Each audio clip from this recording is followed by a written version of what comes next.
আসসালামু আলাইকুম প্রিয় বাংলাদেশের জনগণ। আপনারা সবাই অবগত আছেন যে গতকালকে আসিয়া মারা গিয়েছে। তো আসিয়া আমাদেরই বোন, আমাদেরই মেয়ে, আমাদেরই সন্তান। এই ছোট্ট আসিয়া বাচ্চা, ৮ বছরের বাচ্চা, যে এখনো নাকি নাবালিকা, একটা হায়নার পশুর দ্বারা নির্যাতিত হয়ে সেই মানুষটা, সেই বাচ্চাটা এ দুনিয়া থেকে চলে গেল। এই বাচ্চাটা আপনার আমার হতে পারত, আমার পরিবারের হতে পারত। আমারও ভাতিজি আছে এই বয়সে, আমারও আত্মীয় স্বজন আছে। আমার বোন না থাকতে পারে, কিন্তু আমার চাচাতো বোনেরা আছে, আমার প্রতিবেশীরা আছে, অনেকেই আছে। যখন এই বাচ্চাটার দিকে তাকাই, ছবিটা দেখি, তখন জ- চোখের জল আমি ধরে রাখতে পারি না। আপনারা হয়তো জানেন কি না জানি না, আমি আসলে এই আসিয়ার মৃত্যু আমাকে অনেক কষ্ট দিয়েছে। বাংলাদেশের জনগণের কাছে আমি একটা অনুরোধ করব যে আপনারা ঘরে ঘরে এই দর্শনের বিরুদ্ধে গর্জে উঠুন, ঘরে ঘরে দর্শনের বিরুদ্ধে সোচ্চার হন।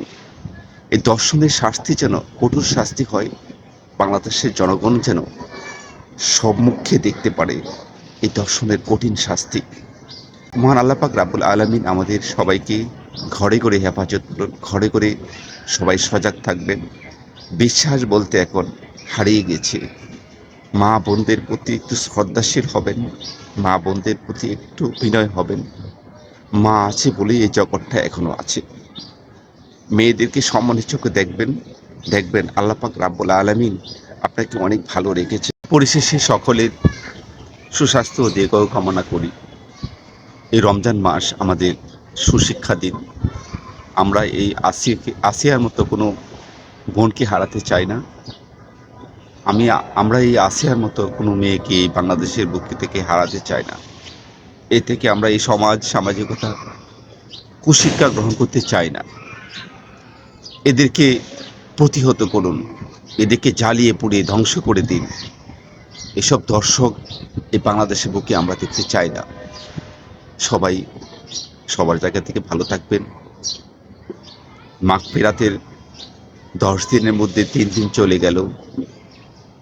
আল্লাহ পাক রাব্বুল আলামিন এই পবিত্র রমজানের উসিলা করে আমাদের সবাইকে সব জায়গা থেকে হেফাজত করুন, ভালো রাখুন। সবার জন্য আমি দোয়া করি। আপনারাও আমি এবং আমার পরিবারের জন্য সবাই দোয়া করবেন।